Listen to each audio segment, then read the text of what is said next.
Hello, everybody. Here in Tokyo, it's the 21st of a very sultry August 2023, and we've got a fantastically interesting and very detailed discussion coming up, presentation. But first of all, Mark, why don't you say how are you in Yonaguni? 3割るな。gandu watta na. Anyun Sando. Sando. Thank you. Yeah.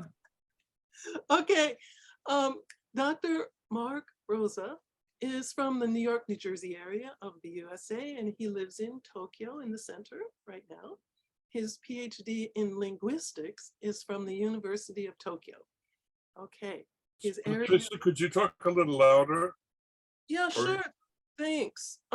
His area of academic research centers on the minority language writing systems that evolved in the Sakishima Islands archipelago of southernmost Okinawa, which includes Yonaguni.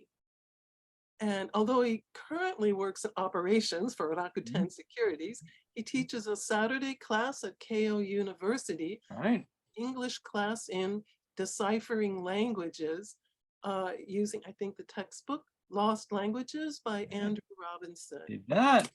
And we're doing the Greek and Latin roots of English also. Man. So we're having a great time. All right, send us that book title and author. Okay, so with that, let us begin and ask everybody to please put themselves on mute for the presentation. And if you have any remarks or comments or questions, please put them in the chat and I'll read them out at the end of the presentation. Okay, with that, let us begin. Mark Rosa, the screen is yours. Okay, and I'll share my screen in a few minutes. I have a bunch of slides, and why don't I jump to the slides right now? So let's go over there. Got them ready. If you don't mind, I know the best way is to have the slide take up the entire screen, but just to keep the navigation easy, I'm going to keep the little thumbnails on the left side, if that's okay with you. So what we're going to talk about tonight is the native writing of the Further Isles. And by Further Isles, I'm talking about the Sakishima, or Yaeyama Shoto, as we say in Japanese, the westernmost, southwesternmost islands of Japan. If you go any further west, you'll be in Taiwan. And historically, these islands have always been part of Okinawa. And during the period of the Satsuma subjugation in the years after 1609, they had to pay some terrible taxes, and they came up with some very innovative solutions, record-keeping solutions to keep, sort of defend themselves against malfeasance and the like.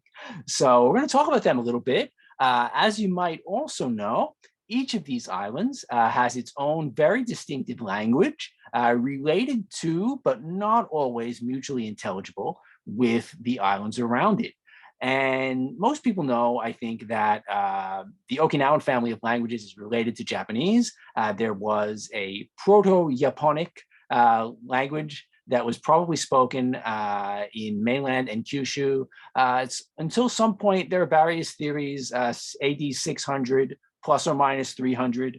There are different theories about when this split might have happened. We can argue about that a little bit. But the Ryukyu group, also called Okinawan, Ryuchu, depending if you're speaking Chinese, Ryukyu group, I'll say it in Japanese, Ryukyu group, there are different languages on the mainland of Okinawa. There's a Miyako Island group in the middle, and there's the Sakishima group, which is the southwesternmost, and Yonaguni is related to Ishigaki and its neighbors, but is once again a little bit different from the other ones. And so I'd like to show you, just to get a handle on what these languages sound like, I'd like to show you 3 very quick slides illustrating some of the relationships between the languages. So you can see here the number 4, which in Japanese is yotsu, and on Ishigaki has become yuti, and the o has become u, which is a common innovation in all the Okinawan languages. And on Taketomi, we have a variety between yutsu and yuti. And on Hateruma, we have yutsu. So we can sort of see what changes had happened on those islands. And then on Yonaguni, we have duchi with a du at the beginning. We think that the ya, yu, yo sound became ja, yu, yo, or something like that, and then evolved into da, du, do on that island. So we've got duchi. This is a regular sound change on Yonaguni, and we're going to see it a lot today. So that's the one word. Here's another example word, which is a bull. And on Ishigaki, they say biki-ushi, which we think is the common sort of earliest Okinawan term. Biki means male, and biushi on Taketomi, and bigi-uchi on Yonaguni. A couple of related changes there, so you can easily see that. And the very interesting word here is the word for morning. And I would never have guessed this, but I did not know, but in old Japanese, there is a word tsutomete, which means the beginning or the morning. And I learned that long after I ever went to Okinawa. And so I learned words like tumuti on Yonaguni and shitumuti on Kuroshima and shitumuti on Taketomi. And turns out it comes from tsutomete. I would not have guessed that. So you can see this. These languages are all related to each other, but they are not mutually intelligible unless you study formally what the relationships are, and then you can guess it.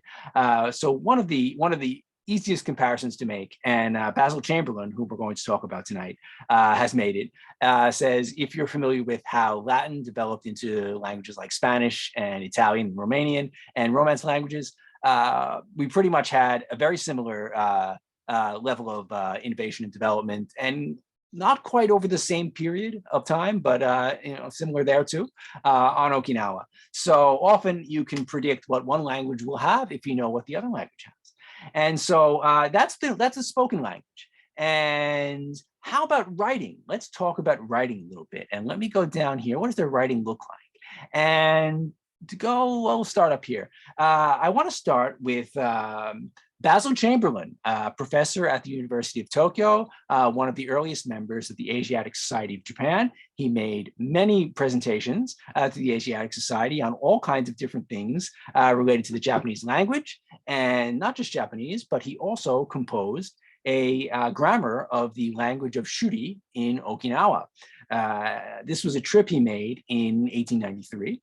And let's look at some of Chamberlain's work about writing. And this one of his early essays from the Asiatic Society, I think, is going to be a good preview of what he eventually does. And there's a wonderful quote. He read this at the Asiatic Society in 1886. And he said, as you can see here, those who find the katakana difficult, the hiragana more difficult, and the Chinese ideographs impossible will perhaps not thank me for calling their attention to yet another species of written signs used in Japan.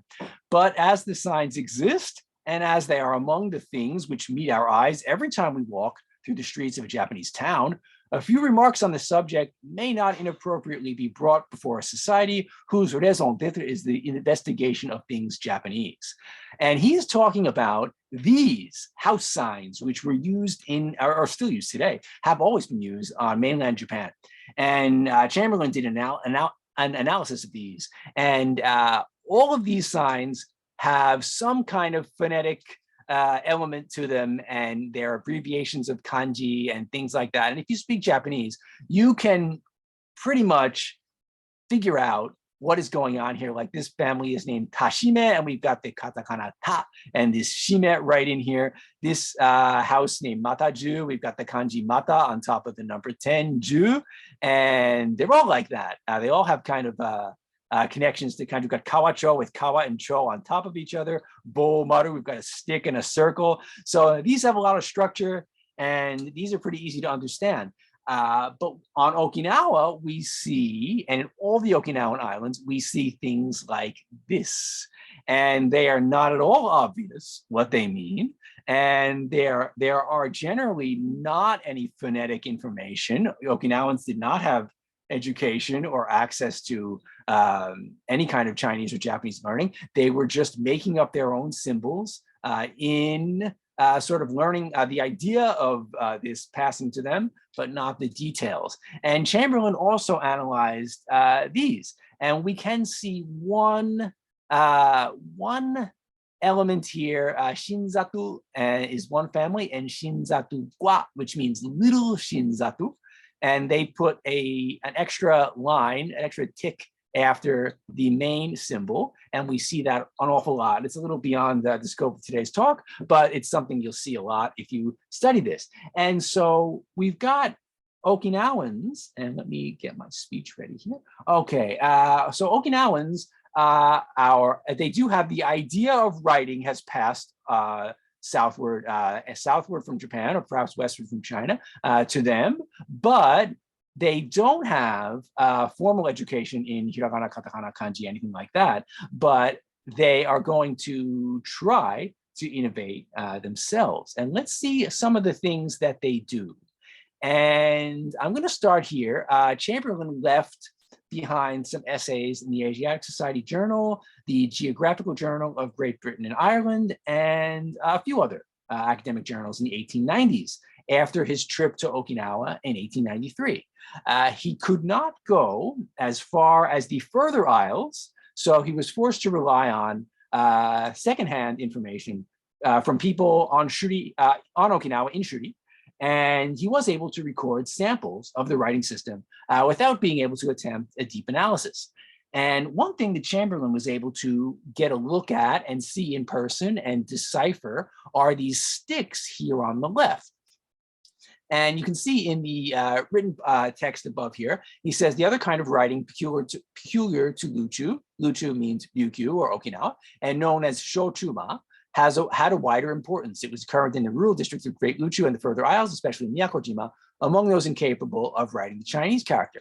And these are numbers and written records. So this person or this family has 11,110 and another one, so 11111. This is probably an illustrative stick showing them how to write the record system, because it happens to have one of every unit. And this one, 8,786 kwan and 750 mon, is probably a real one. And these are numbers. And for example, a circle means 50 and a crossed line means 10. I've got the mouse right on top of it. Let me move the mouse over here, point at it like this. And this is what they were doing on the main island, this numbering system. And the name Shochuma probably comes from the word in Hokkien of Taiwan, I think it is pronounced something like Suchuma, and Okinawans also say Suchuma, and in Mandarin it's Suzhoma, and it's a series of numbers written in Chinese for record keeping, but the form is completely different. And so we think that the Okinawans, they don't have the form, but they do know the concept, so they invented their own. And over here on the right side, Chamberlain learned about some pictographs. And these pictographs were drawn for him by someone in Shuri who was familiar with them. And the forms of the characters, we have some better and more authentic forms than what Chamberlain gave us. But Chamberlain is the first Westerner to talk about them.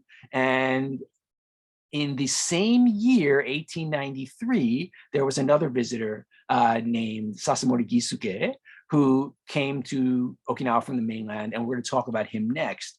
So I'm going to stop. Patricia and I talked about this.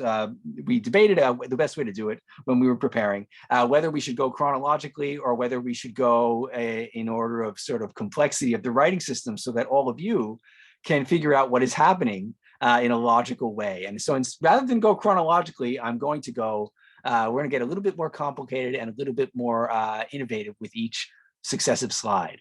So let me go down here, and we've got Chamberlain's view. Let's just look at Chamberlain's view here, because I think it's a good one to keep in mind as we talk. The interest of these symbols to the student would be greatly enhanced if he felt himself justified in deeming them the result of really original thought. That the inhabitants of so remote an island should, without assistance from the great world, have solved for themselves the problem of representing ideas to the eye would be astonishing indeed. But we cannot with safety jump at such a conclusion. It is more natural to suppose that the islanders, though unable to read Chinese, had heard of the existence of the Chinese ideographs and had perhaps even seen specimens of them, and that, the idea being thus suggested, they began to work it out practically for themselves. And I think this theory of Chamberlain stands up very well today. And I think it's what we're going to see today. So he's going to talk about the Yonaguni ideographs over here, and we're going to look at a few of them today. So the first one I want to do is I want to jump back to Gisuke Sasamori, who is in Okinawa at the same time as Chamberlain. I don't know if they met each other. I don't think they did.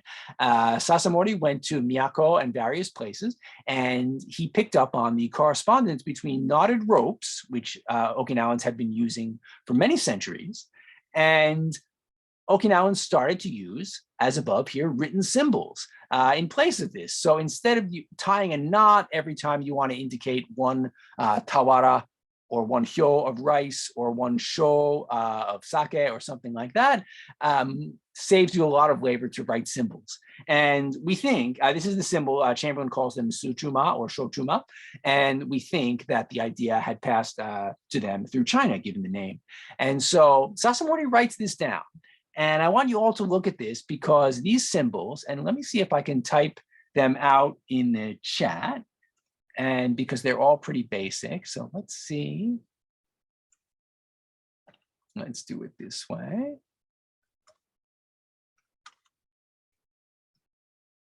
And I don't know how familiar everyone is with the traditional Japanese measurement system. And I'm going to fill you in on that in case you are not.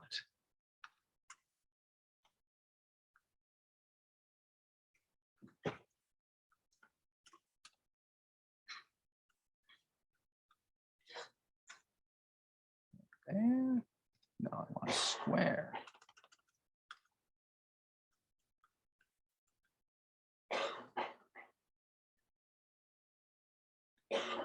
I don't think I can type a square. What is this? Just say square. I'm trying to type the word shikaku and then in Japanese having it convert. And this Oh, is, there you go. this will work. Michael put it in for you. This will work. Go.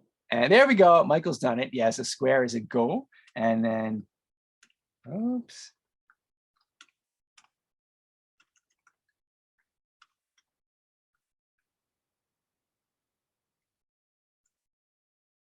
And a vertical line is a sai.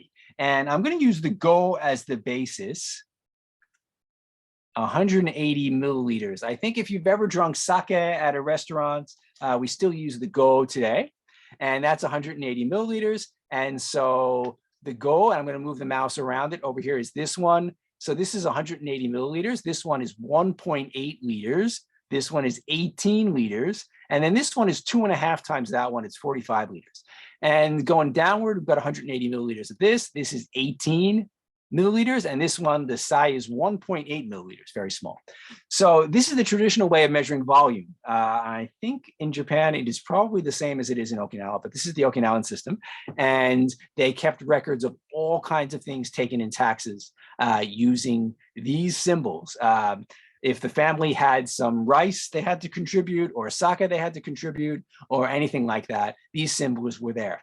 And Japanese officials would prepare for them bilingual notices, which you might call invoices even, or tax bills, just like this.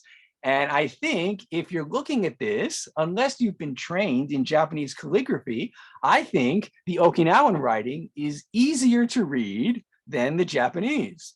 I don't know about you, but I can read for hyo, for, and Peter says they are the same symbols used on the PlayStation controller. And yes, they are. Every time you press the, you can't see me on the video. Anytime you press the triangle button, you've got one shaku. Excellent. So we can see there are 4 tawara and 1 to and 5 sho and 4 go and 6 shaku and 1 sai. And that is what this Japanese evidently says. I don't know about you, but I can read Okinawan better than I can read Japanese. So the officials would present the people with these records saying so-and-so, I think this says Ohama, and we have things like what their address is. And they'll say on this, this probably says Meiji Nijuroku nen. We think the 26th year of Meiji, this family has to pay this much. And so record would be kept like this. and bilingual for the benefit of the Okinawans. And this is written by a Japanese person and not an Okinawan. And you can tell because the square has a very distinctive Japanese or Chinese style stroke order to it. An Okinawan would not make them slant like this and like that. They make perfect squares. And let's go and let's look. So we have this, and then Gisuke Sasamoto. Okay, we'll do this one first. And the Okinawans started to take their their ropes with knots in them, and they started to write their own symbols on top of the knotted ropes. And once you start doing this, there really isn't any reason to continue laboriously making knotted ropes. Once you've got the writing system, you can pretty much keep your records this way. And this is a wonderful example from Toshiichi Sudo in 1944, who also went down to these islands and did a lot of research. And this one symbol at the top, which is this one, is Yoshimoto, which is pronounced like Duchimuta in Yonaguni. And we can see that this person has rice, 3 tawara, 1 to, 3 sho, 3 go, 3 shaku, 3 sai. And I don't know what these two lines are. It could be anything. We're not entirely sure. And so all of that is replicated over here. We've got 3 tawara over there. We've got 1 to over here. We've got 3 go over here. We've got 3 shaku, 2 sai over there. So you can see that the writing is absolutely superior in every way to the knotted ropes. And so when Sasamori Gisuke went down to investigate these things, let's go to, all right, let's jump, before we get to Gisuke, let's also talk about another writer named Kawamura the Keisen, 1930, Kawamura Tadao, in 1939, left behind some records that look like this. And here we can see Okinawans, Yonagunians, this is from Yonagunians inventing their own symbols for various foodstuffs and animals. And rice is a plain box with a line through it. And millet or awa is a box with some dots in the middle of it. And so now we can say millet 3 tawara. And this other person, millet 2 to and 5 sho and 6 shaku and 6 go and 9 shaku and 3 sai. So we've got some very complicated and detailed records being kept here. And the Okinawan person on this island is writing for 9 shaku, for example, he writes 9 triangles. And for 6 go, he writes, I'm assuming it's a he, it's almost certainly a man, but he writes 6 go. And so we're writing the same symbol multiple times. And over here, we've got 15 tawara of millet, and we've got a little picture of a fish. And we've got 3 kin of fish, 3.5 kin of fish like this. But at some point, islanders were exposed to kanji numbers from either Japan or China.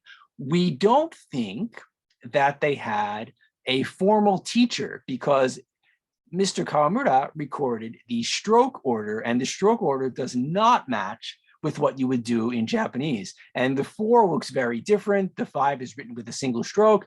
The 6, the writer seems to be going this way, and then this stroke 3rd and this stroke 4th, which is not what a Japanese person would do.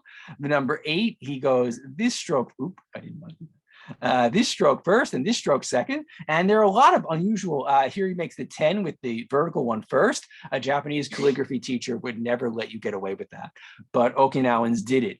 And so that's one piece of evidence we have, that Okinawans were doing a lot of this innovation themselves. They were seeing what other people were writing, and they were working things out, as Chamberlain said, for themselves.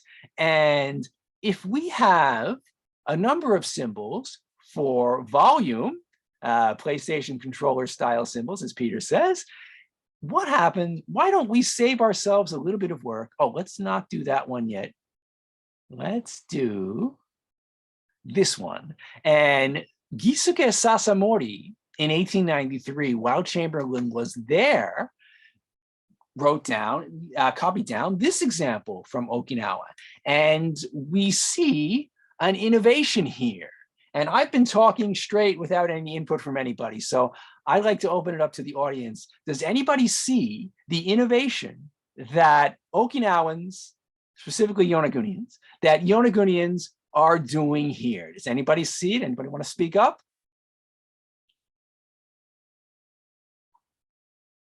Everybody is shy in the audience here. If nobody speaks up, I'll just say it, but I think somebody can see it. All right, nobody has anything to say, so I'm going to tell you. This person on Yonaguni, instead of making the triangle for a shaku 7 times, he knows the number 7, so he draws it 1 time, and then he puts a number 7 after. He doesn't write the vertical line for a sai 9 times. He writes it once, and then he makes a number 9. And this person does it pretty consistently. And 9 shaku look like this: shaku once and 9, sai and a number 5. Over here, we've got 2 tawara. He doesn't do it. Sho looks like a vertical line, a horizontal line to begin with, so it might be confusing if you wrote one. That's an innovation a little beyond this, but we can talk about that. Go, he writes it once, and then he writes a number 4. So we can already see people on Yonaguni innovating here and saving themselves a lot of work and writing a symbol once and a number. So that's very efficient. And in fact, if you look at it, it's exactly as efficient as Japanese. We've got a symbol, quantity, and a number. Quantity comes first, number comes second. It's just like Japanese. And so that's Sasamori's observation. And what other observations are being made? And let's jump back. We got to come, or let's jump back here. This person I want to talk about because he is not at all famous and he's hardly ever spoken of. So I want to talk about him in a little bit of detail. In 1904, Charles Leavenworth, an American scholar based in Shanghai in China, visited many Okinawan islands. And he was one of the first non-Asian visitors to these islands in decades. Like many Westerners at the time, he still thought of Egyptian writing as being picture-based and not phonetic. So he misnamed Yonagunian writing as hieroglyphics. And that's unfortunate. But he does transcribe quite a number of characters. He transcribes several phrases in addition to single characters, and he translates them into English. He's the first person to do this. For example, over here, we have 1 sho, 1 go, 1 shaku, 5 sai of rice for each person. And we've got it in Japanese here: kome, hitomasu, or isho, ichigo, ishaku, gosai, 1 go, 1 shaku, 5 sai. The handwriting here is very messy. It's not entirely clear if Mr. Leavenworth wrote it himself as a beginner in Japanese, if the islander wrote it trying to write Japanese. We don't really know, but we can be pretty sure that the islander wrote the original Yonagunian writing right over here. And we can see the symbol for rice right here, and 1 sho and 1 go and 1 shaku and 5 sai right here. So Leavenworth transcribes an awful lot of this. He's got this for rice. He's got an example involving millet: 1 sho, 1 go, 1 shaku of millet. And that's indeed exactly what we see right over here. And we've also got islanders writing symbols for the animals that they have to take care of: hog, ram, horse, ox, sow, sheep, mare, cow, hen, rooster, and lots of different other foods: sweet potatoes, peanuts, fish, eggs, oil, sake, kind of red bean, little red bean. We've got other examples. This little curved thing should maybe be inside it. We're not sure. A lot of local variety going on. And Mr. Leavenworth got this. It's a priceless addition to the corpus of kaida writing, or Yonagunian writing. And his book, in general, I think Patricia might have a link to it. If not, I can give it to you. It's in the public domain by now, in 1905, called the Luchu Islands. And he left an amazing record of all kinds of demographic information, weather, exports, food, all kinds of things like that. And also a lot of records of bickering between Chinese officials and Japanese in the Meiji era. So it's a wonderful, wonderful record, and not very well known. So I highly recommend that you read it, and we can get a link to it as this talk progresses if you'd like to see it. I think it's worth reading. And so we've got a little bit more. Let's also show you. I'm also going to show you a map of the island made in kaida, or Yonagunian characters. And this is the island itself. The westernmost point, not a lot of people lived there back in the old days. There's a wonderful story related to that. We can talk about that. Most people lived over here in the northern part of the island called Sonai. And we can see a little bit of character for a boat right here. Boats pull in here. We've got characters for horses and cows and bulls over here, because this is where the animals live. They graze out here to this day. Out here, if you go to the eastern part of the island, you can see the very famous tiny horses of Yonaguni. Bigimma are male horses and Nimma are female horses. Out here, there's another village here called Hinai or Higawa. People live here. And another village called Kubura out here in the left, on the west. And there's a mountain here called Mount Urabu. And there was a village in the middle called Shimanaga or Shimanaka, although today nobody lives here. There's a museum in the middle here. And so this is Yonaguni Island, and you can see locals making maps showing, we've got potatoes over here, and we've got horses over there, and we've got fish over here in the ocean. This spot off the coast has recently become famous because of the underwater ruins, which might be an ancient civilization down here. We don't know about that. And certainly nobody knew about that in 1944. So it's just fish at that time. And so you can see islanders doing all kinds of things here. We've got record keeping, we've got maps, we've got, there's a postal packages. We don't have any of those tonight, but people did that. They would write write the symbol of the family receiving it, and they would send people different food and things like that. So I want to jump now. Here's an example. So they would sometimes write them on a leaf. And here's a family called Yoshimoto in Japanese or Duchimuta in Yonagunian. And you can see Mr. Sudo transcribing this in Japanese. Why was Ian Ruxton has a okay, well, I'll get to, let me finish this particular slide. I see I'm falling behind on the question, so I'll get back to that. Duchimuta Yoshimoto has kome, ni, and ni or kome, rice, 4 hyo, 4 tawara, and a half, and 5 go. And in Yonagunian, this would be ni dutara hanbun gungu. And this time, this person writes 5 go, 5 squares, with 5 squares attached to each other. So whoever wrote this one doesn't have that innovation with the numbers. He's just attaching squares to each other. So he's saving energy, saving labor just as much. So we've got a lot of people doing things like this. And we talked about Sasamori just now. Why don't I keep it on Sasamori, and why don't I jump to the questions here, because we've been leaving a lot of questions. Questions are piling up here. So let me see if I can talk about something. So Charles DeWolf asks, the description of kanji goes in the opposite direction of error. Kanji are not ideograms, they're logograms. Certainly true. Chamberlain used the word, excuse me, was it Chamberlain? Chamberlain used the word ideogram. These days, the word logogram, because they express a word, logos, and not an idea. So logogram has pretty much completely supplanted the word ideogram in today's language. But back in did Chamberlain say it in 1895? Back in 1895, ideogram was current. So I'm quoting Chamberlain directly. We can say logogram today, certainly. Hold on, Patricia's, and Ian Ruxton asked, why was Sudo on Yonaguni in 1944? And he went down to these islands to study their culture, and he left behind a book, and I'm going to step away and keep talking while we're here, and I might not be able to pull his book out immediately, but he left behind a wonderful book, and his book is called, and I'm not gonna get it on such short notice, called Nanto Oboegaki, record of the Southern Islands. And he also, like the other writers before him, recording all kinds of interesting things. He in particular was interested in mathematics and record keeping. So he really wanted to record these ropes and these number symbols that people were using. And his wonderful book, I recommend very highly. And okay, I've got another question coming in. Let me write down, so Sudo's book, and his name is sometimes pronounced, it is sometimes pronounced Toshiichi, and other times it is pronounced Riichi. And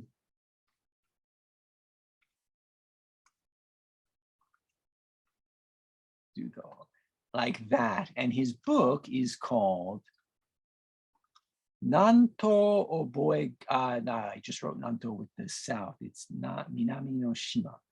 Like that. Nanto Oboegaki. like that. And it's a wonderful book. He published it in 1944 in the middle of the war. So the quality of the paper, if you get an original, is absolutely awful. The pages are almost falling apart. Japan did not have paper in 1944 to spare. And but it's a great book. I have an original, and I recommend it very, very highly. It was republished in the 1980s, and so with a hard red cover, and so you can find that one too. They're both excellent, and so book very much worth reading. And so this is okay. So we've got a lot of questions. Let me get to some more. And Ian Rexon says, "Yeah, I'm curious. Did he have time for research in 1944? It was in the years preceding 1944, but yes, he did publish in 1944. It's an interesting story. I wonder what he was doing day to day in a year like that." Okay, and Patricia says, "What was the name of the book and author?" I'm going to type out Leavenworth again. Charles Leavenworth. And he spells Luchu with a very anglicized spelling with a double O, like that. And that's the spelling. And it's online in a couple of places. Cornell University has one. That book can be found absolutely fascinating, written in English.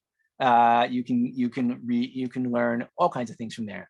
Okay, and Alex Byrne asked, Cornell University Press, excellent. And Alex Byrne asks, why are the characters called kaida? And we didn't quite get to that, but there are a couple of theories on that, where the name comes from. And one of them is that the word kaida developed from, and I'm going to use the arrow pointing this way, kariya, and kariya means borrow. Ooh, I cannot convert this well in kanji. Oh, yes, I can, like that. And it means temporary house or borrowed house. And this was the house that the taxes were kept in while the overlords, I guess the word is,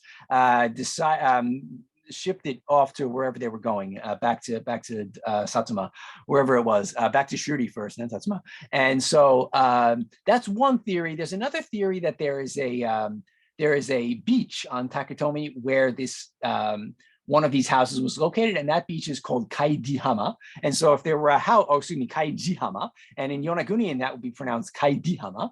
And if you add ya, meaning house, to Kaidi, you would get Kaida.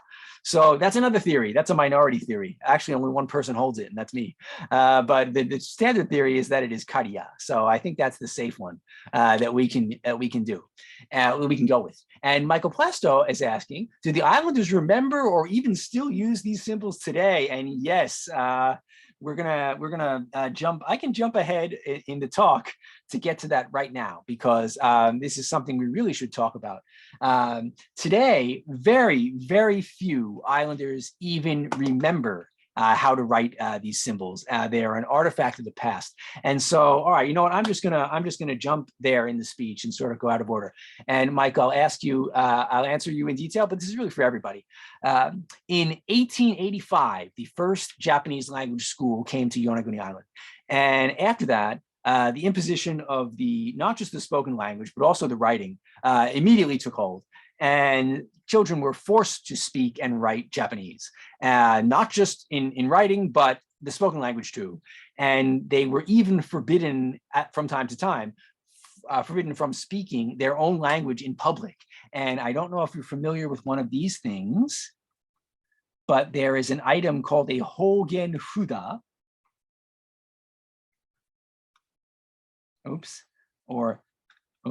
Dialect tag might be a translation of it, and they forced children who were caught speaking the language to wear one of these around their necks. And this, in particular, this was enforced on Takatomi. And if you go to Takatomi Island, where they also use kaida characters, you can see one of these. They've preserved at least one of them. And there's a wonderful museum which also has material in kaida writing there, and by a man named Mr. Uesedo Yoshinori, whose adoptive father could read and write these characters and left behind wonderful records of it. So his adopted son, who's from Nagasaki, but has fully immersed himself in Takatomi culture and speaks the language well too, as keeping all kinds of things in this museum, including the dialect tag. So to get back to your question, so fewer and fewer Islanders learned to write these things. And so by 1944, when Mr. Sudo was there, it was already something that only old people knew how to do. And children were not doing it. And so the generation that is in their 90s today and 100 today can just barely remember when they were children. You would occasionally see people writing with them. And there is a particular person, and I am hoping and praying that she is still doing well, named Nae Ikema. And if you ever go to Okinawa, I highly recommend that you speak with her. And the last I heard, she was still going strong at the age of 103. And she is slowing down quite a bit. And she doesn't appear in public very much, but part of her house, she changed into a museum, showing off all kinds of old things from Yonaguni, and she can read and write these things. And so when we get to it, and I will turn off the screen sharing for just a moment, because this is so important that I want you to see it. Right here, we have, I'm holding it, the orientation is good. Yes, it is. And if you can see this, so she wrote this. And this is just a furoshiki, you call it, a wrapping. And she wrote all the characters that she and her amazing historian husband researched back when her husband was still alive. Her husband was 14 years older than she was. He has already left us behind in the 1970s. But Nae Ikema can still write this. So she wrote all of these. And if I can hold it up and point at the same time, I'm not doing very well here, but this is funa, a kind of fish. This is rice, this is fish, and this is a kind of plant, and this is chika, or a watermelon, and funa again, and kaingu, which means egg, and this is barana, a kind of black rope, and a female horse. And so she wrote all the characters she could remember, and this isn't meant to say anything, it's just artistic. It's for artistic value only. And so she can still remember these characters. She can still write them, and her 6 wonderful children, can remember how to write them. And stepping away once again, Nae Ikema has written a dictionary of the Yonaguni language. Shiten Yonaguni go, and she wrote some kaida characters on the outside of the dictionary, just so that we know it. And on the back cover, she's got iu, which means fish, and sagi, which means sake. And this is a wonderful dictionary. I recommend it very highly. So I visited her back in 2006, and she signed it for me. And a wonderful dictionary of the Yonaguni language. And let's see if I can find her picture, because I think her picture is in here. I'm pretty sure it's in here. Please tell me it is. Okay, it's a little too small to read. Let me see, how does that look to all of you? We can kind of see it. Yeah, I know the focus is not very good because it's so close, but that's her, Nae Ikema. And so there are people, and she is basically the last person from the age of active use of this writing system who can remember it. But we have people today trying to revive it and learn their grandmother and grandfather and great-grandmother, great-grandfather's language. And so I have this t-shirt here from Taketomi Islands, which you can, if you go there, you can buy one. And they're putting this stuff on t-shirts like this. And also on Taketomi Islands, we've got people who are putting their family symbols on t-shirts like this. And one of them, the Uchimori family, helped me out tremendously. They're towards the bottom here. They are that one that looks like a little flag, Uchimori-ke. And so we are preserving and resuscitating this wonderful writing system with, just as the very last generation who could remember it is passing from the earth, a younger generation is taking it up and keeping things going. So, very happy to see that. And let's see, we've got a few more. Okay, Ian Ruxton mentions the spelling of Luchu was used by Sato. Yeah, so back in the Meiji era, we sort of hadn't had a whole lot of standardization for everything. So we sometimes see that very anglicized double O Luchu, something like that. And Tim Knowles is asking, sorry, I missed the first few minutes of your talk.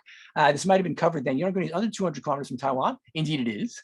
I would have thought the language of the island would be influenced mainly by whatever was happening in Taiwan. Why was it so separate if in fact it was? I know nothing about the development of Taiwan.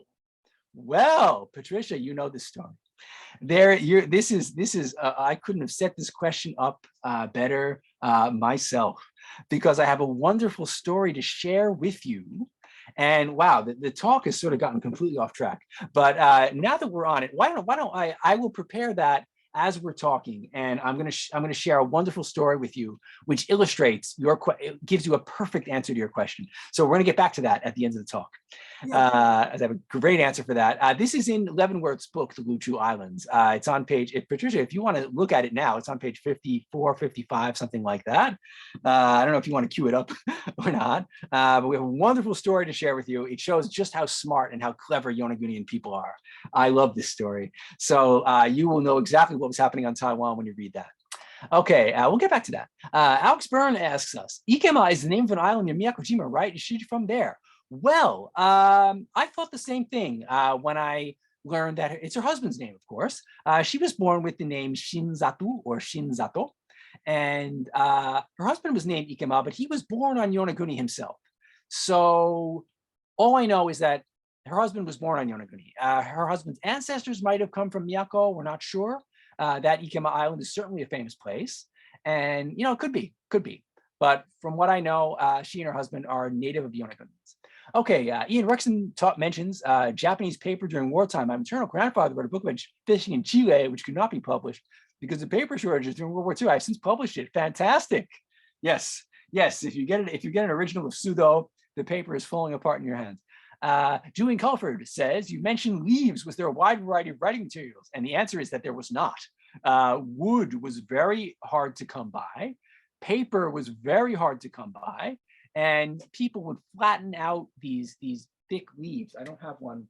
I don't have a sample to show you, but they would flatten them out and they would write on them, as you can see from that Duchimuta answer. In fact, you can see it. Let me go back to sharing the screen again. And let me jump back to the leaf that is, and no, we're not going to go there yet. We're going to go here. So they could take this straw, this wara, and they could flatten it out sometimes, and they could write on it. So that was pretty much what they had to do there, because the paper was not easy to get on these islands at all. And we do have paper, and we're not without it completely. But oh, here we go. So Patricia has a slide. Okay, we'll talk about that in a minute. Let me go back to the talk here, because we've got a little more. I can sort of finish the talk, the prepared talk, and then we can do as much free talking as we like. So, but to follow on from people's questions about what is happening today. Michael's question about what the island uses today. Well, there are people trying to remember it and work on it. And one of them, I'm not an islander, but I'm trying to remember it. And so one thing that I did was make a font that will type it. And I'm hoping to get it into Unicode at some point in the future, maybe. And you can see my font here. I made this, and you can type. And I even set up an input editor. So when you phonetically type out, for example, a male horse is bigimma. And if you type out bigimma on the keyboard in Roman letters, you will get this character. And I set it so you can type it in Yonaguni, Taketomi, or English. So if you type horse, you'll get this too. And we've got numbers. So we've got all kinds of different things, animals, foodstuffs. All the square box ones are all together with the same code points. All the numbers go together with the same code points like this. It looks like that. And I modeled, I am hoping that my handwriting looks similar to what you just saw with Naya Ikema and her handwriting on the furoshiki, because I consciously modeled my handwriting on hers. With her being the very last person who can remember it, I thought her handwriting should be the standard. And so that's what I modeled myself on here. And so let's see. So we've got a few more questions, but let me keep going with this. Oh, and Ian Ruck says, I think they're very pretty and quite evocative in a pictographic way. Indeed, I think so too. Some of them are downright, total pictures. Yambaru said the boat. This is a boat. This looks like a boat. And we've got a lot of things going on here, like the things that were kept in wooden boxes. I don't know if you're familiar with the Masu box, and I do have one, and I'm going to get one right now. I'm going to get one right now, so stay with me. I'm going to step away for about 10 seconds.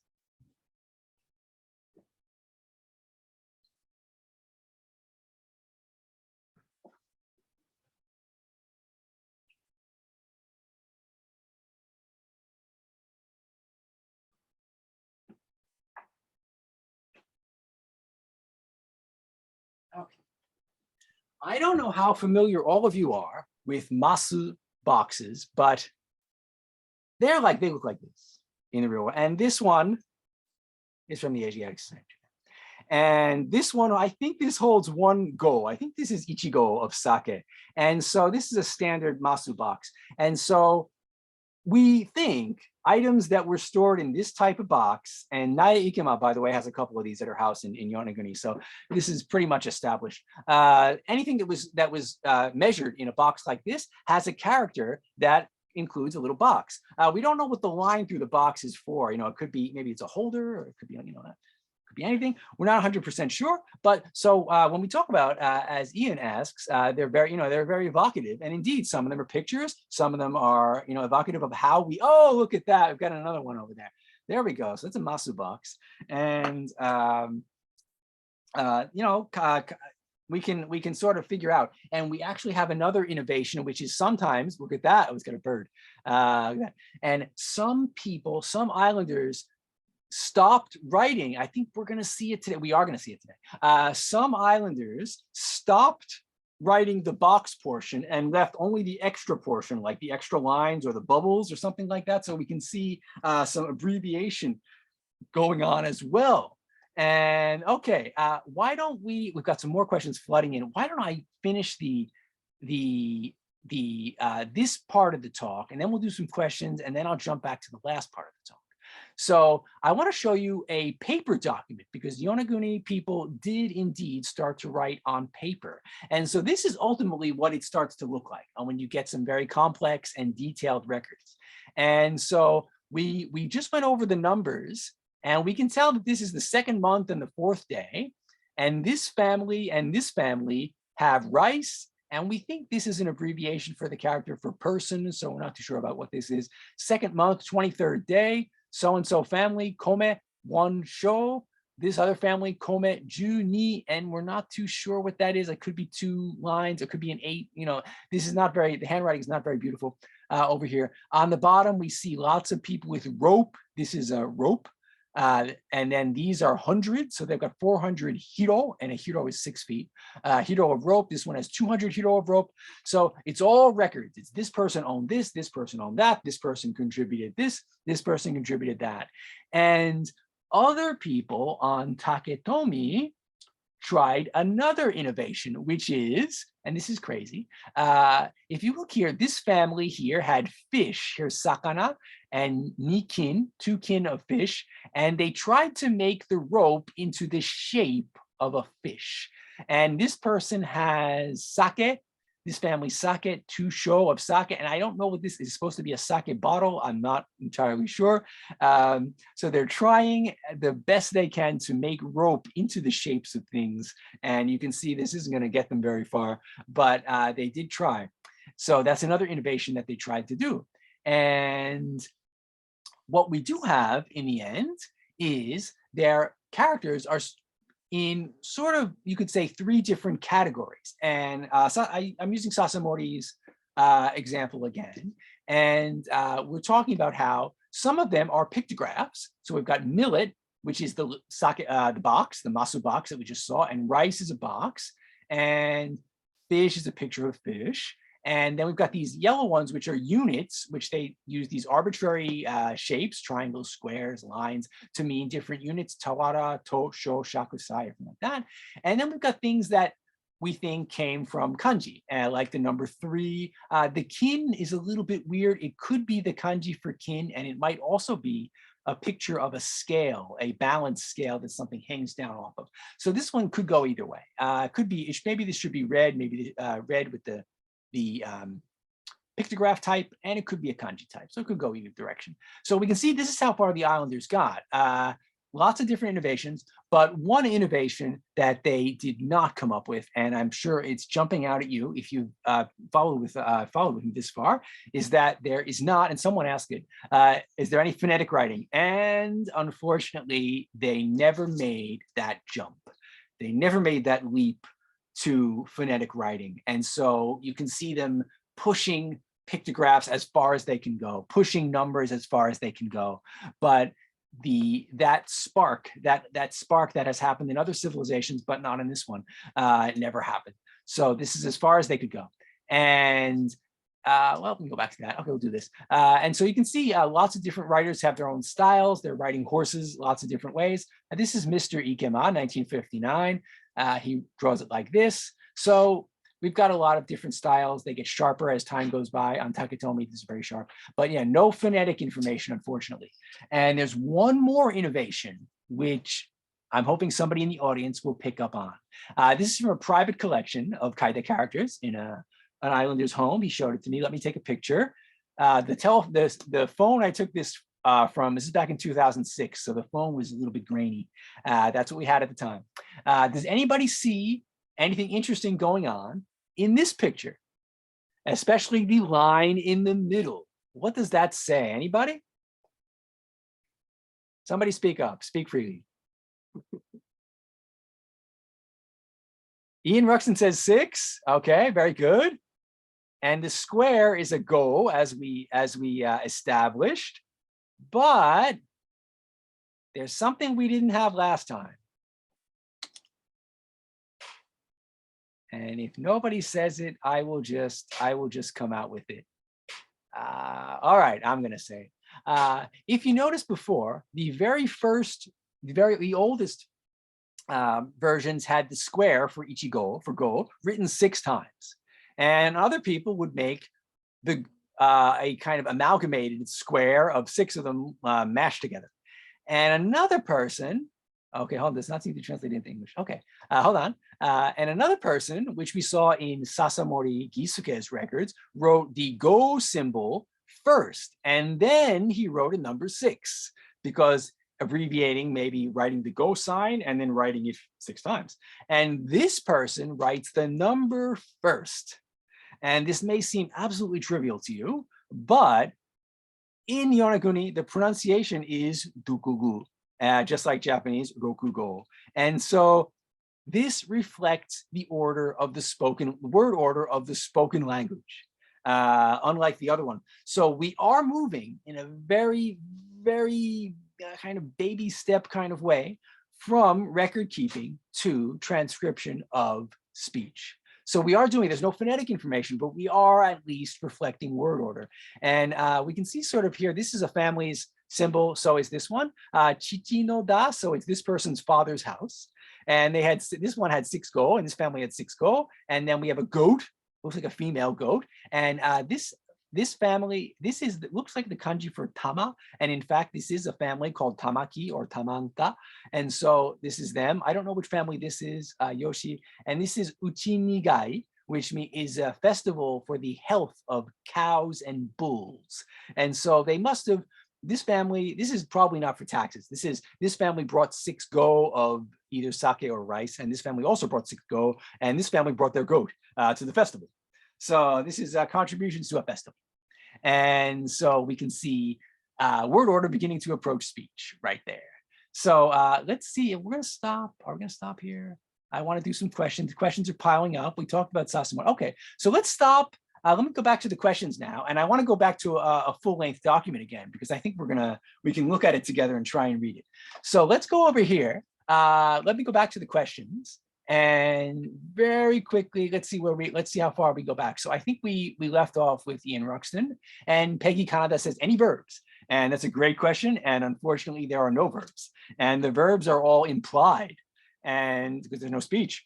And so when I met Mrs. Ikema and I asked her to read things written in kaida characters, she inserted the verbs herself. She inserted verbs like dashan, which is dashita or contributed, or she also used the passive verb durari, which means Japanese torareta, taken from. And so the verbs are all implied and are not spoken or written. And if they had found a way to do that, maybe this writing system would be in much better shape. So that's that. Peter Oros asks, how many kaida characters are there in total? And that's a great question, because it's kind of fuzzy on the edges. There are some characters which we don't see any examples of in the corpus. There are characters which somebody will say exists, but we've never heard of. Like Chamberlain wrote down characters for cat and dog, and I've never seen cat or dog anywhere. But rough estimate, I'm going to say there are about 80 kaida characters. about 80 original characters. And then on Yonaguni, there are about 350 family symbols, which are, they're a part of this writing system. They're absolutely a part of it. If you were going to encode a font, you might deem these too private to be put in there. But there are about 300 of those, and there are about another 150 on Taketomi, and several dozen at least on Kuroshima, Hatoma, and Hateruma, and maybe Iriomote. So if you want to include the family characters, there might be 600 or 700 or more. If you want to just talk about kaida characters for record keeping, we've got about 80. So there we go. Okay, Beatrix Yoshikawa says the Taiwanese writer Lee Kotomi wrote a wonderful novel about Yonaguni, Higambana ga Sakushima. Whoa, she talks about okay, Jogo, Onago, I don't know how to say it, and Nihongo. Jogo, yeah, please see later, further down, I wrote Right. it. Yeah. Is it Jogo? Jogo and Jogo, I think. Okay, women's language? Sorry? Is it She women? wrote- Is it Yes. okay. I think because of the, the religious of these shaman women in the ancient Okinawan islands. Oh, fascinating. Yeah, there are women, and there are women It's a fascinating book. Yeah. Oh, I would love to read this. And it's really about language. Yeah, it's really about language. And Higambana ga Sakushima, Red Spider Lilies Bloom. Wow, that's a good one. Okay, and Patricia says it has been translated into English, unfortunately. Maybe she should do it herself. Okay. And Ian Rex says kanji is getting mixed in with the kaida. And yeah, pretty much, because these islanders know a few kanji, numbers and dates. And so they're doing what they can. They know numbers, they know dates, month, day. And so they're mixing things together. They're doing what they can. And Ian Rex says, and we have island specific kaida characters. Yeah. So we're mixing everything together to keep this record, keep these records going. And you can see in these records here, we have a lot of kanji numbers. And Michael Plasto says, when did the symbols first appear in the historical record? So as far as I know, these kaida characters, which were invented by Yonagunians, Sasamori in 1893 and Chamberlain also 1893, are the first to mention it. The suchuma, or those numbers for units of money, and which were engraved, written on the sticks, which are used on miyako and also on shuri, are much older than that, and they appeared a little bit before that in the mid 1800s. But we think, and I'm not a historian, so I can't really answer this, but the taxation became absolutely awful in the late 1800s, and this was after the Satsuma. I think they fought a war with Britain. There was a war going on, and they had to fund this war. And someone who knows more about history than I do can tell us about that. But the taxes really became awful in the late 1800s. They were not harsh in the early years, and they became harsh later on. And so that's when islanders really had to start keeping records, because supposedly Naya Ikema has told me this story. I don't know how true it is, that if the tax boats would run into a storm on their way back and stuff would get thrown overboard, and they'd come back to the islands and they'd say, you didn't pay us, you have to pay us again. And the islanders had no power and had to just pay again. And so Ikema-san tells me, they kept these records so they could say, we paid you, and I've got this and you've got that. So, here we go. The Peter Oros comes in. Satsue Senso in 1863. There we go. So that lines up pretty well. I don't know anything about the finances of the Satsuma, but I do know that they really started to mistreat the Okinawans in the years after that. And the bombardment of Kagoshima, indeed. So Britain defending their people. Was this related to the incident with the man who was arguing with a samurai on the way to Yokohama? And is this connected? Is this connected to that, or is this something different? A young man named Richardson, I think his name was, and the Namamugi Jiken. Is that it? It is it. Okay, that is it. I wasn't sure if that was connected. So it's entirely possible that this incident was one of the, or at least was some kind of impetus for islanders making all these amazing innovations. I don't know too much about that, but we certainly see an explosion of innovations in the late 1800s. We saw very basic record keeping before that, and then they're doing all kinds, because all of this stuff is 1890s, 1900s, 1910. Alan Booth wrote about it. Peter Orr says, Alan Booth wrote about it in the Saigo Takamori chapter for the Lost. Satsuma Rebellion 1877. This lines up very well. This lines up very, very well.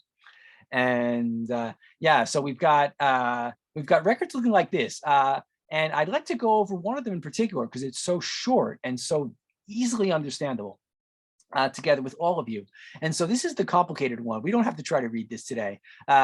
In the Museum of Ethnology, the National Museum of Ethnology, Minpaku, in Osaka, on the site of the 1970 World Expo. There's a wonderful ethnology museum there. And hidden away in their archives, they have a massive archive. It's probably 10 times the space of the museum. Lots of things sleeping in there waiting to be shown. And it was discovered in 2006 that there were some interesting Okinawa materials. And I just showed you earlier. Let me jump back because I think it's in one of the earlier slides, slide number 13 over here. This wooden board was discovered in that museum, and a professor who was affiliated with the museum at the time, Professor Sasaki, could read this and knew that it was kaida writing, Yayaman writing there, and he wrote an article about this for the Chiba newspaper in 2006. And I went to the museum to ask him about it and, tell him I'm analyzing this stuff and it's fascinating. And, look at this, the stroke order looks like Japanese. I don't think an islander wrote it, et cetera, et cetera. And Professor Sasaki told me, well, I have something for you. And he led me into the archives where we had, and we actually had a little more than this. We had some long wooden sticks like the ones Chamberlain wrote. And he also showed me some paper records that looked like this. And when I saw this, my eyes jumped out of my head and I was just ecstatically happy because I knew exactly what this was. And I could not quite read the whole thing at sight, but I certainly knew what it was. And it is kaida writing and probably from Yonaguni. And we had this one, which is 6 pages long. And I'm showing you only 4 of the pages here, but 4 of the pages of this. It's a little bit longer than that. And it is, I think, 333 characters long, or maybe longer. And I'd have to double check the length of it, but it is by far the longest thing ever, written in kaida characters to survive today. It is a gigantic contribution to the corpus. It is huge. And so I took a stab at translating it for the Minpaku magazine in 2009 and 2010. And you can read that if you have access to the Minpaku's museum. So all the visitors for a month got a copy of their magazine with my attempt at translation in it. I hope it was good. And here we go. Okay, so Robert Morton is telling us that he used cash. Yes, Minpaku, Osaka, 160 years ago to the day last week. How about that? So, and one of the documents in this museum looks like this. And this is so short and so accessible that I think this is a good thing to give to all of you. If you want to take a screenshot, I'll move the mouse out of the way, take a screenshot of this because this is a very readable record of kaida characters written on Yonaguni. And I think all of you, now I've been going at a breakneck pace through these descriptions. This is really worthy of a couple of days of classwork, but I think you can, if you follow along, you can pretty much see, does anybody, and you don't have to, I'll do it if you don't want to, does anybody want to take a stab at what this might say? Look at the pictures, look at the numbers. 29th of the 5th month. Excellent. Excellent. So we've got this part covered. Is it 3 cocks or roosters? Right, that's right. That's right. Chickens, roosters. Okay, 3, probably 3 of them. Excellent. Is that next one a fish? Okay, yeah, we've got a fish. I've forgotten what the one below it is. And this is a kind of vegetable. So some kind of vegetable, 3 kin of fish, 3 kin of a vegetable. We've got that. I see, but this is kin, is it? It's implied, yeah. The kin is implied. Yes. It's not written down, but it is. I don't think it's literally 3 fish. I think it is 3 kin of fish meat, but it could be the other way. And this one. We got some animals. Yeah, I've got some animals. This is a horse. This is a goat with the horns. This is probably also a goat. I don't know why there are 2 horns here, 1 horn here. Could be anything. We don't know. Here's the character for kin again. I don't know why it wasn't written in the vegetable part, but they could be abbreviating. And how many kin of animal meat do we have here? 3. 3. We've got 3. Excellent. Okay. Now over here, I think I showed you, and I knew we were going to get to this. The character for sake is a box, and I'm going to jump away from this slide for just a second and go to a different slide. So let's go back there. And the character for sake is a box with a jagged line at the top of it, as you can see here. And some writers, I'm going to go back to the document now. Some writers are, because sake is the most common thing to be, other than rice, to be measured, we occasionally see writers leaving off the box part and just writing the jagged line part. So we've got sake. Maybe you could guess this, maybe not. And we've got 1 sho and 5 go. We've got 5 squares attached to each other, 5 go of sake. And then this one, oops, my memory is failing me here. It's, I don't remember if it's a watermelon or if it's something else. And I'm going to get my notes out because I don't want to get it wrong. Anyway, it's 5 of them. There's 5 of them. Yeah, whatever it is, there are 5 of them. And I have 2 goats. The other one, sake, foodstuffs.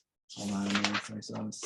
And okay, yeah, it's 5 gourds. They are gourds, or hechima, a kind of gourd. So you can see the gourd hanging off with the leaf there. There's 5 gourds, and then this one here is this is bamboo. This one here is bamboo, and 2 kin of bamboo. And this is another vegetable. Back here, we saw a vegetable over there. Vegetables, 2 kin of vegetables. So that's pretty much what islanders are doing on such and such a date. And this one doesn't have any person's name on it, so we don't know whose it is. But on such and such a date, we've got this many animals and this much vegetables, animal food, sake, gourds, things like that. So that's what it is. Sake as in shochu aomori. Oh, here we go. Patricia says, sake as in shochu aomori. Off topic, I know, no, is very, very much on topic, because the sake made on Yonaguni is very famous, and it is 60% alcohol and very, very pure and very dangerous to drink. So, and you cannot carry it on an airplane because the alcohol content is so high, it's flammable. So yes, and that's exactly what it is. Aomori. Okinawa aomori, and they call it sake is sagi on Yonaguni, sagi. So that's that. And I think to finish up my slides, I've got one more, and this is from Tadao Kawamura, another person who visited these islands in the 1930s, and he took this picture and he left it behind. And whenever I look at it, I cannot stop thinking about it, because as you can see here, it says, in the Japanese on the bottom, Yonaguni no mezurashi moji, the unusual written characters of Yonaguni. And he got a picture of at least 7, 1, 2, 3, 4, 5, 6, 7, and maybe more below it, scrolls, long scrolls full of Yonaguni and kaida writing. And we can just barely make out, we've got a bunch of animals. I can see horses and animals over here. I can see, here's Yoshimoto-san again, Duchimuta again. We've seen that family a lot. We've got all these families with their animals. We've got more families over here. And, we don't know where these scrolls are, if they have survived, if somebody has them hidden away in their house. I don't know. I cannot stop thinking about them. If they ever turn up, I want to be the first one to get my hands on them and try to read them, because if these still exist, wow, right? Wow. So Mr. Kawamura did not attempt to read them in the 1930s. I think we could do it today if we tried. So that's that. That's what I want to end my slides with. Just every time I see this picture, I can't stop thinking about it. But we got something almost as good over in Osaka when we saw these. So maybe, just maybe, it still exists. Okay, Ian Ruxton asked, hold on, we've got a few more. Robert Warren asked, what happened to Yonaguni during the war? And this is a really interesting story. Yonaguni was almost unaffected by the war. There were no battles there.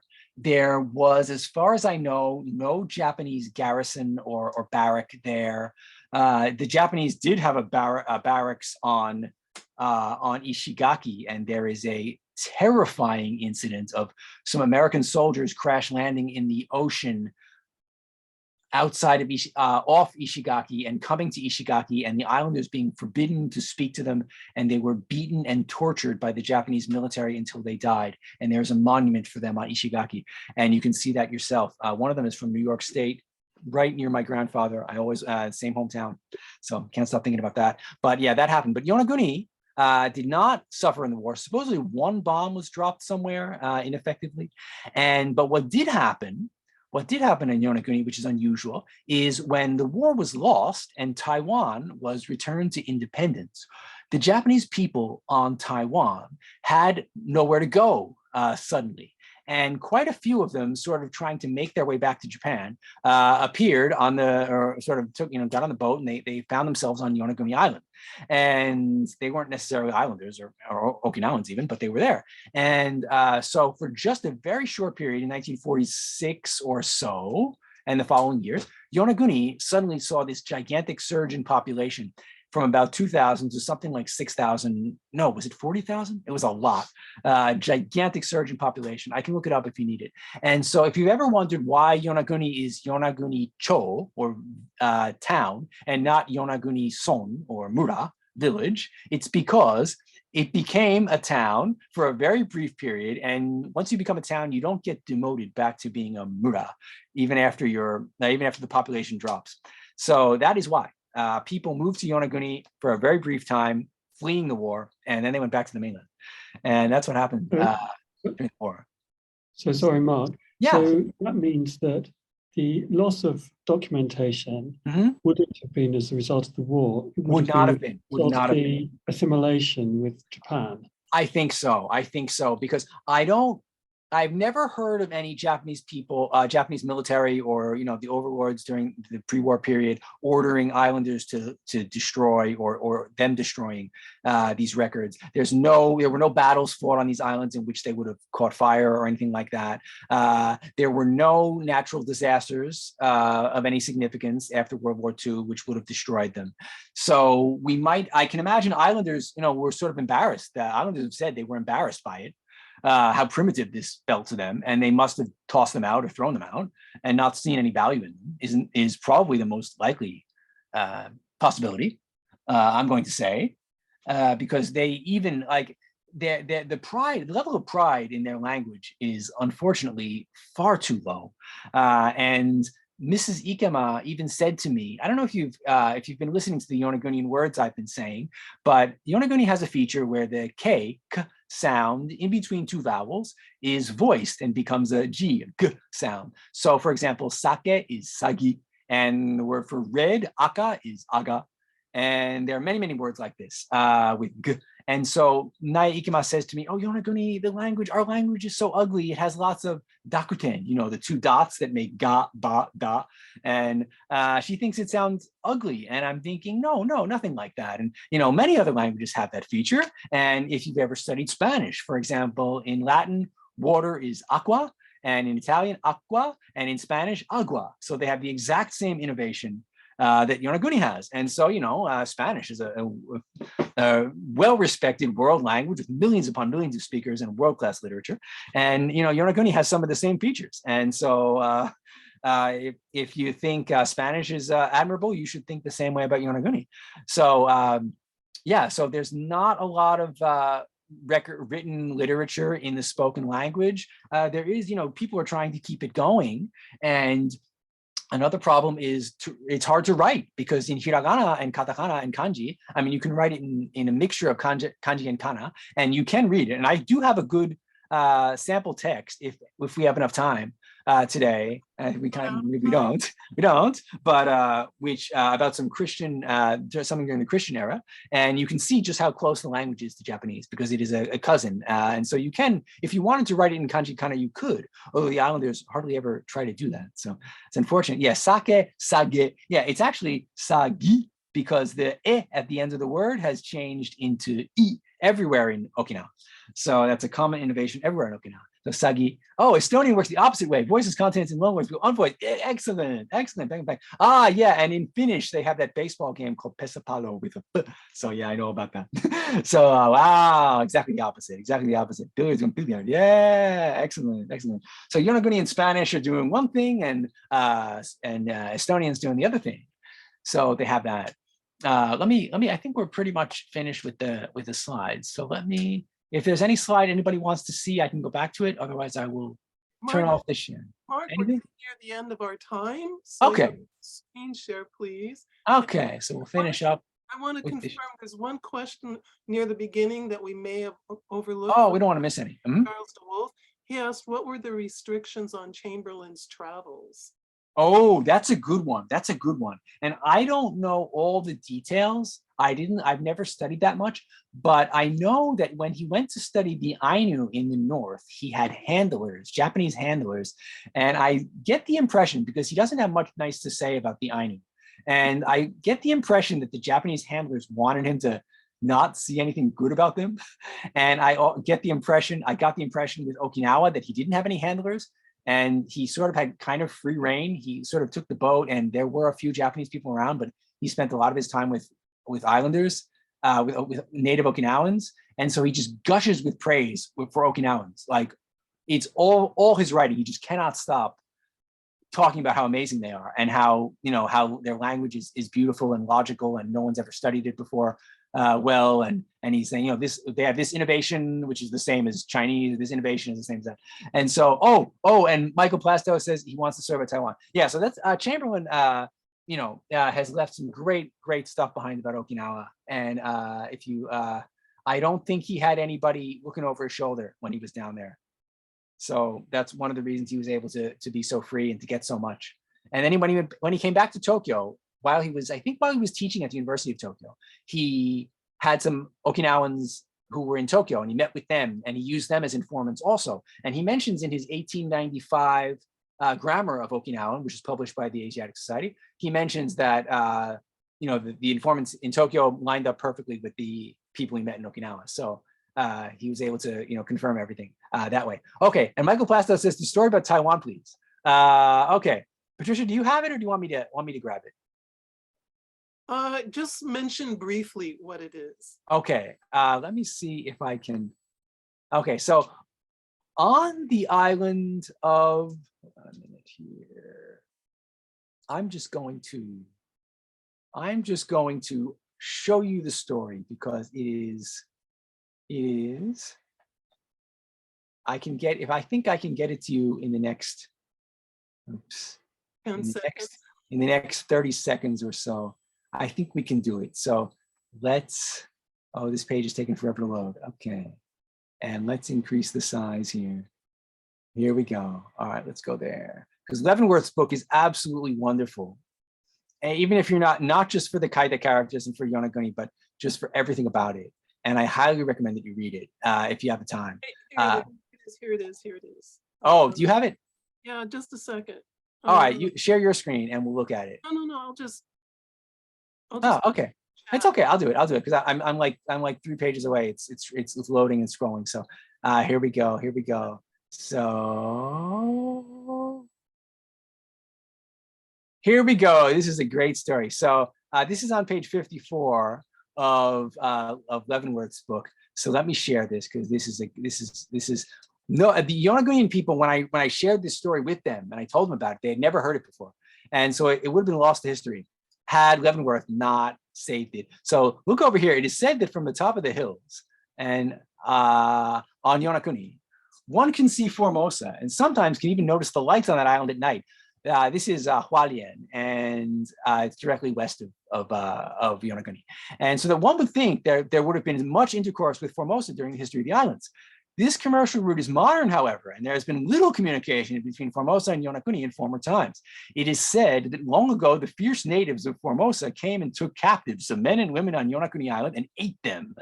The inhabitants of the island were therefore very much afraid of the Formosans and did not even dare to light a fire at night, lest the Formosans should see it and visit them again.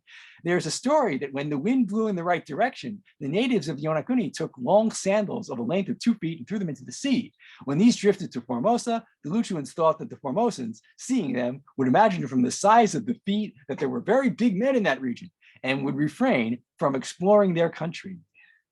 So this is why there was no trade between Yonaguni and Taiwan, and there was no linguistic influence from Taiwan because the islanders did not want to be eaten. So they did not go to Taiwan themselves, and they were scaring away the Taiwanese natives from coming back to their own island. That's in Leavenworth. That's in Leavenworth's book. I'm going to turn the share off. You can read that story yourself. Wonderful story. So, Okay. go. All right. I failed to start the evening with a kampai, so let us raise our glasses, Mark, Rosa, for an absolutely fantastic evening. Thank you. Kampai. Kampai, as they say in Okinawa. Great. The last thing is we have a message from Peter Ordoz, who's going to be walking all the way around and he has a link to his website or something. So Peter, could you add the link into the chat, and if you'd like to say anything about it? We're going to meet you in person. Hi, hello. Hi. Hi. So many of you must remember me from last month when I talked about my long walks in Japan, and how my next one is going to be the third stage of my longest one ever around all of Japan, and it has a website now where you can find the map of where I'm going to go and links to follow from the road. I'm going to be keeping a field diary on online. So if you bookmark this page, you'll be able to follow. I'm going to leave Bakanai in the north of Hokkaido on September 15th.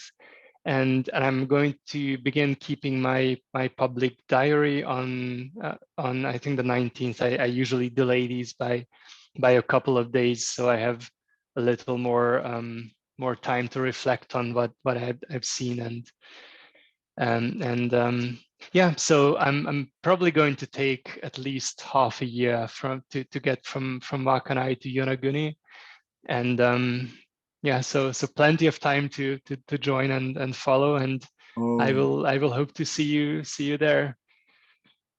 Great, You can arrive in Yonaguni in June. You will see the very latest sunset in Japan. The westernmost point in the country. So that's the very late. Go there on June 21st. I will probably get there before that, if everything goes well. But I'm thinking probably early April. April, okay. But I mean, it is so far from the north of Hokkaido. It might be on another continent, and it just doesn't make sense to think about it at this point. It's sort of a distant horizon goal. We'll get there. Well, So Peter, with the route from the south of Kyushu to Yonaguni, will you just go from island to island to island on boats? Yes, and my plan between the south of Kyushu to Yonaguni is not very worked out yet. Because there's so little land to walk on. It's mostly ferry rides, and you can't really go from one island to the other because that's not how ferry services operate. So I am working on several versions of that at the moment, like how to visit as many islands as possible, and probably on the longer ones like Amami Oshima or the main Okinawa island, I will be able to walk for probably several days. I've been to Yakushima, which is one of the closer ones to the mainland, and I walked across it. It's a 3-day journey from one side to the other because it's so mountainous. So I should be able to get a lot of walking in there, but yes, unlike on the mainland, it's mostly going to be long ferry rides and maybe walks around or through some of the more interesting islands.